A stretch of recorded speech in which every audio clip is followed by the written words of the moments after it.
Apa kabar semuanya? Saya Pendeta Roni Mandang. Hari ini kita baca bersama kitab Imamat dari pasal 26 sampai pasal 27. Kitab Imamat pasal 26 sebenarnya adalah kesimpulan dari kitab Imamat pasal 19.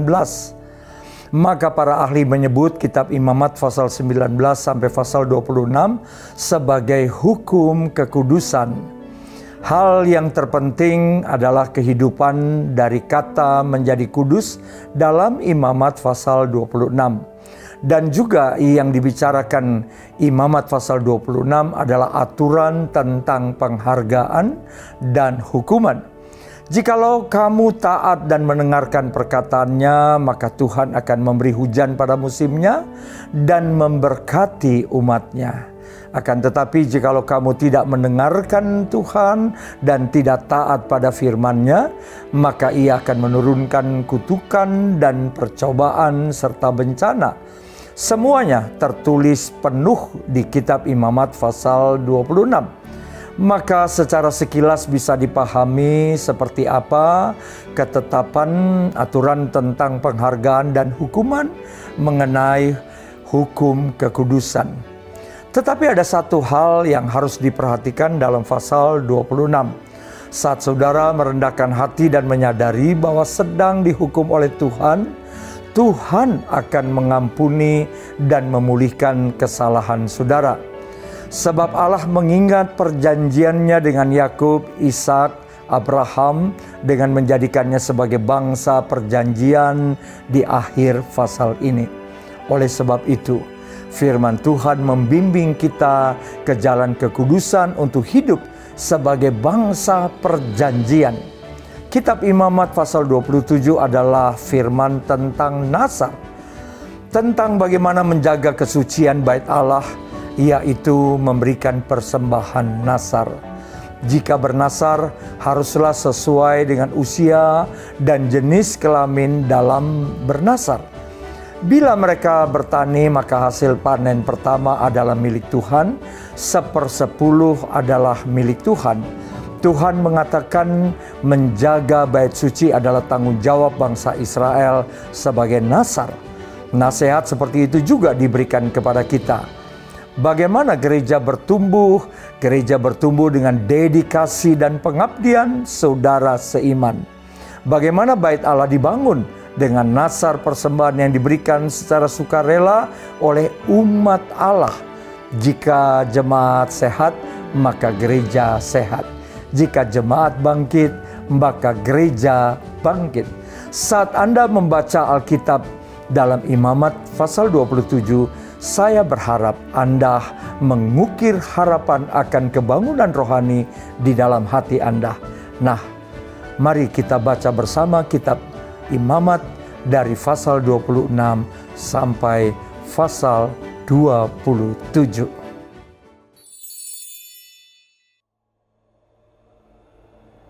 Janganlah kamu membuat berhala bagimu, dan patung atau tugu berhala. Janganlah kamu dirikan bagimu. Juga batu berukir, janganlah kamu tempatkan di negerimu untuk sujud menyembah kepadanya, sebab akulah Tuhan Allahmu. Kamu harus memelihara hari-hari Sabatku dan menghormati tempat kudusku. Akulah Tuhan. Jikalau kamu hidup menurut ketetapanku dan tetap berpegang pada perintahku serta melakukannya, maka aku akan memberi kamu hujan pada masanya, sehingga tanah itu memberi hasilnya, dan pohon-pohonan di ladangmu akan memberi buahnya.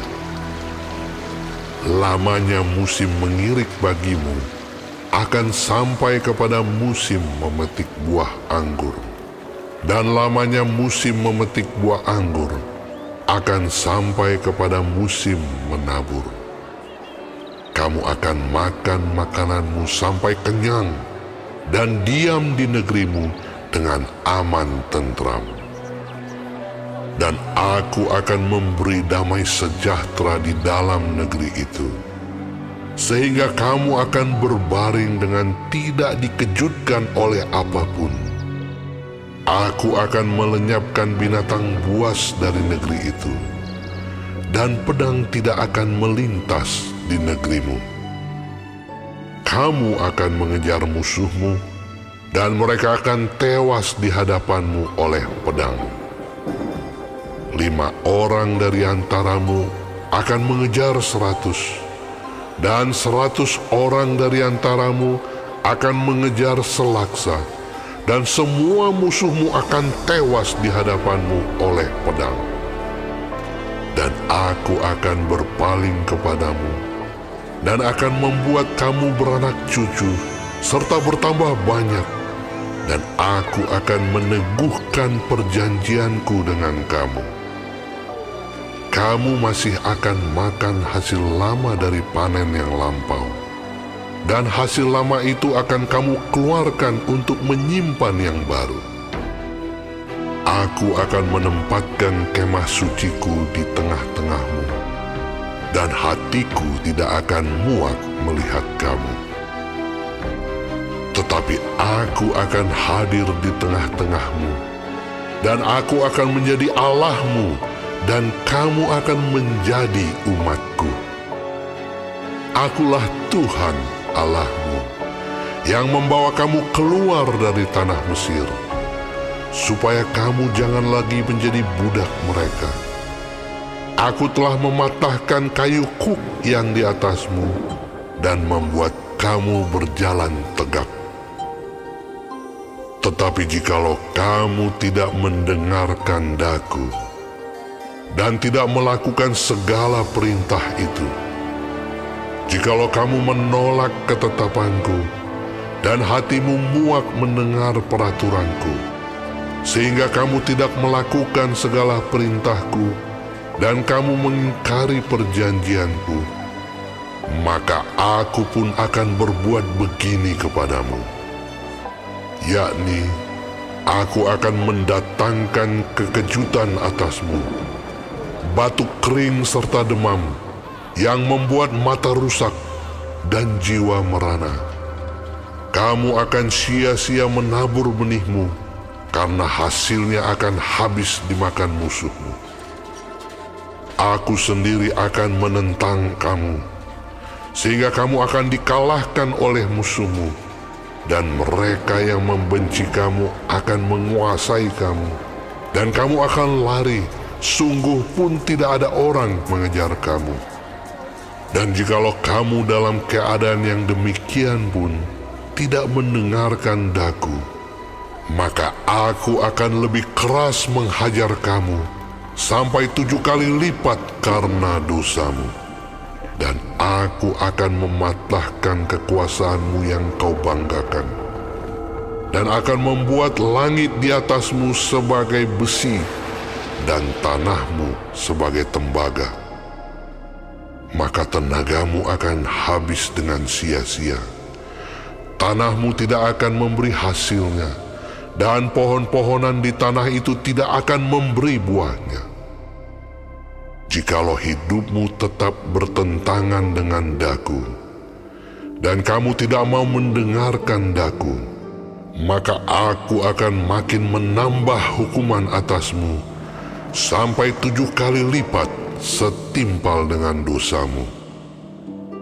Aku akan melepaskan kepadamu binatang liar, yang akan memunahkan anak-anakmu, dan yang akan melenyapkan ternakmu, serta membuat kamu menjadi sedikit, sehingga jalan-jalanmu menjadi sunyi. Jikalau kamu dalam keadaan yang demikian pun tidak mau kuajar, dan hidupmu tetap bertentangan dengan daku, maka aku pun akan bertindak melawan kamu. Dan aku sendiri akan menghukum kamu 7 kali lipat karena dosamu. Dan aku akan mendatangkan ke atasmu suatu pedang, yang akan melakukan pembalasan oleh karena perjanjian itu. Bila kamu berkumpul kelak di kota-kotamu, maka aku akan melepas penyakit sampar ke tengah-tengahmu, dan kamu akan diserahkan ke dalam tangan musuh. Jika aku memusnahkan persediaan makananmu, maka 10 perempuan akan membakar roti di dalam satu pembakaran.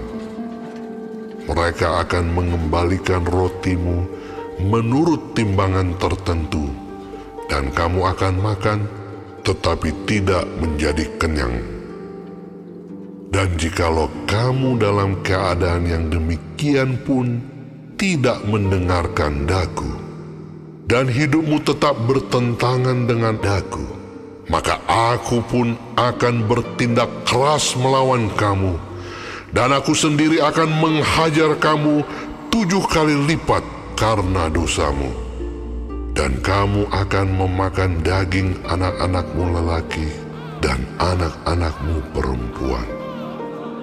Dan bukit-bukit pengorbananmu akan kupunahkan, dan segala pedupaanmu akan kulenyapkan. Aku akan melemparkan bangkai-bangkaimu ke atas bangkai-bangkai berhalamu, dan hatiku akan muak melihat kamu. Kota-kotamu akan kubuat menjadi reruntuhan, dan tempat-tempat kudusmu akan kurusakkan. Dan aku tidak mau lagi menghirup bau persembahanmu yang menyenangkan. Aku sendiri akan merusakkan negeri itu, sehingga musuhmu yang tinggal di situ akan tercengang karenanya. Tetapi kamu akan kuserahkan di antara bangsa-bangsa lain, dan aku akan menghunus pedang di belakang kamu, dan tanahmu akan menjadi tempat tandus, dan kota-kotamu akan menjadi reruntuhan. Pada waktu itulah tanah itu pulih dari dilalaikannya tahun-tahun sabatnya, selama tanah itu tandus. Dan selama kamu tinggal di negeri musuh-musuhmu, pada waktu itulah tanah itu akan menjalani sabatnya, dan dipulihkan tahun-tahun sabat yang belum didapatnya. Selama ketandusannya, tanah itu akan menjalani sabat yang belum dijalaninya pada tiap-tiap tahun sabatmu, ketika kamu masih diam di situ. Dan mengenai mereka yang masih tinggal hidup dari antaramu, aku akan mendatangkan kecemasan ke dalam hati mereka di dalam negeri-negeri musuh mereka, sehingga bunyi daun yang ditiupkan angin pun akan mengejar mereka, dan mereka akan lari seperti orang lari menjauhi pedang, dan mereka akan rebah, sungguh pun tidak ada orang yang mengejar. Dan mereka akan jatuh tersandung, seorang kepada seorang, seolah-olah hendak menjauhi pedang, sungguh pun yang mengejar tidak ada. Dan kamu tidak akan dapat bertahan di hadapan musuh-musuhmu. Dan kamu akan binasa di antara bangsa-bangsa lain, dan negeri musuhmu akan memusnahkan kamu. Dan siapa yang masih tinggal hidup dari antaramu, mereka akan hancur lebur dalam hukumannya di negeri-negeri musuh mereka. Dan karena kesalahan nenek moyang mereka juga, mereka akan hancur lebur sama seperti nenek moyangnya. Tetapi bila mereka mengakui kesalahan mereka dan kesalahan nenek moyang mereka dalam hal berubah setia yang dilakukan mereka terhadap aku, dan mengakui juga bahwa hidup mereka bertentangan dengan daku, aku pun bertindak melawan mereka dan membawa mereka ke negeri musuh mereka.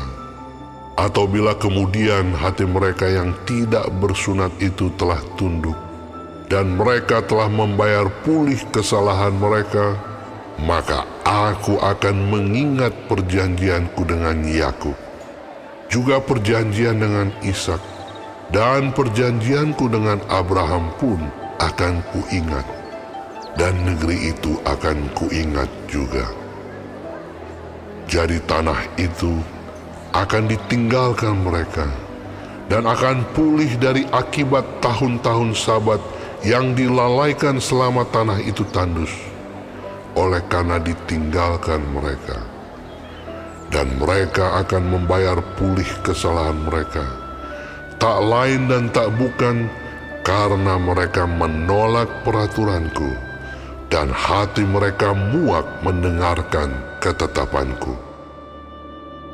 Namun demikian, apabila mereka ada di negeri musuh mereka, aku tidak akan menolak mereka, dan tidak akan muak melihat mereka, sehingga aku membinasakan mereka dan membatalkan perjanjianku dengan mereka, sebab akulah Tuhan Allah mereka. Untuk keselamatan mereka, aku akan mengingat perjanjian dengan orang-orang dahulu yang kubawa keluar dari tanah Mesir di depan mata bangsa-bangsa lain, supaya aku menjadi Allah mereka. Akulah Tuhan. Itulah ketetapan-ketetapan dan peraturan-peraturan serta hukum-hukum yang diberikan Tuhan berlaku di antara Dia dengan orang Israel di Gunung Sinai dengan perantaraan Musa.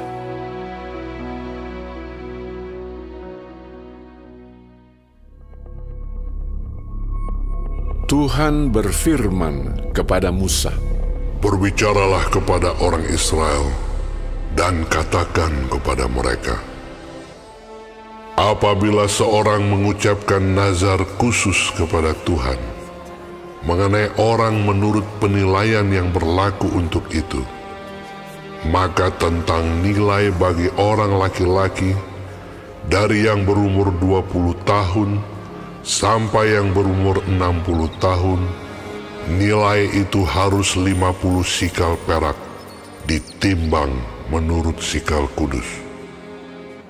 Tetapi jikalau itu seorang perempuan, maka nilai itu harus 30 sikal.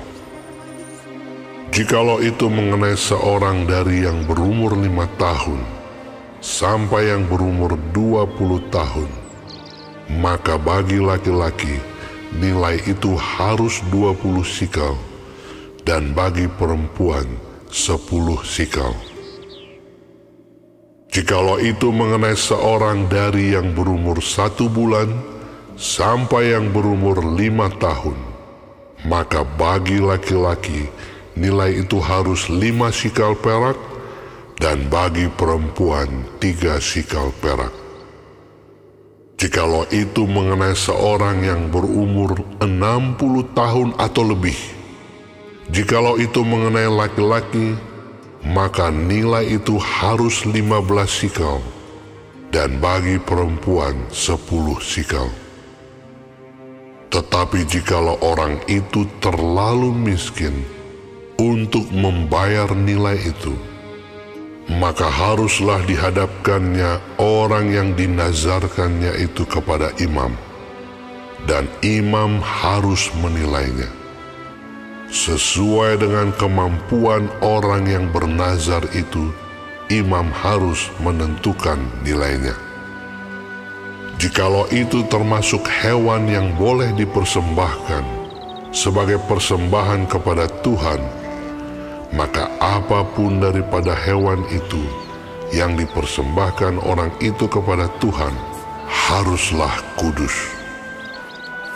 Janganlah ia menggantinya, dan janganlah ia menukarnya, yang baik dengan yang buruk, atau yang buruk dengan yang baik. Tetapi jikalau ia menukar juga seekor hewan dengan seekor hewan lain, maka baik hewan itu maupun tukarnya haruslah kudus. Jikalau itu barang seekor dari antara hewan haram yang tidak boleh dipersembahkan sebagai persembahan kepada Tuhan, maka hewan itu harus dihadapkannya kepada imam, dan imam harus menetapkan nilainya menurut baik atau buruknya, dan seperti penilaian imam, demikianlah jadinya. Dan jikalau orang itu mau menebusnya juga, ia harus menambahkan 1/5 kepada nilai itu. Apabila seorang menguduskan rumahnya sebagai persembahan kudus bagi Tuhan, maka imam harus menetapkan nilainya menurut baik atau buruknya. Dan seperti nilai yang ditetapkan imam, demikianlah harus dipegang teguh. Tetapi jikalau orang yang menguduskan itu mau menebus rumahnya, maka ia harus menambah harganya dengan 1/5 dari uang nilainya, dan rumah itu menjadi kepunyaannya pula. Jikalau seseorang menguduskan sebagian dari ladang miliknya bagi Tuhan, maka nilainya haruslah sesuai dengan taburannya, yakni sehomer taburan benih jelai berharga 50 sikal perak. Jikalau ia menguduskan ladangnya mulai dari tahun Yobel, maka nilainya haruslah dipegang teguh. Tetapi jikalau ia menguduskan ladangnya sesudah tahun Yobel, maka imam harus menghitung harganya bagi orang itu sesuai dengan tahun-tahun yang masih tinggal sampai kepada tahun Yobel, dan harga itu harus dikurangkan dari nilainya. Dan jikalau orang yang menguduskannya benar-benar mau menebus ladang itu, maka ia harus menambah harganya dengan 1/5 dari uang nilainya, dan ladang itu tetap dimilikinya. Tetapi jikalau ia tidak menebus ladang itu, malahan ladang itu telah dijualnya kepada orang lain, maka tidak dapat ditebus lagi. Tetapi pada waktu bebas dalam tahun Yobel, ladang itu haruslah kudus bagi Tuhan, sama seperti ladang yang dikhususkan bagi Tuhan. Imamlah yang harus memilikinya. Dan jikalau ia menguduskan bagi Tuhan ladang yang telah dibelinya dan yang tidak termasuk ladang miliknya dahulu, maka imam harus menghitung baginya harga nilainya sampai kepada tahun Yobel, dan orang itu haruslah mempersembahkan nilai itu pada hari itu juga sebagai persembahan kudus bagi Tuhan. Dalam tahun Yobel, ladang itu harus dipulangkan kepada orang yang menjualnya kepadanya, yakni kepada orang yang mula-mula memiliki tanah itu. Dan segala nilai harus menurut sikal kudus. Sikal itu harus 20 gera beratnya.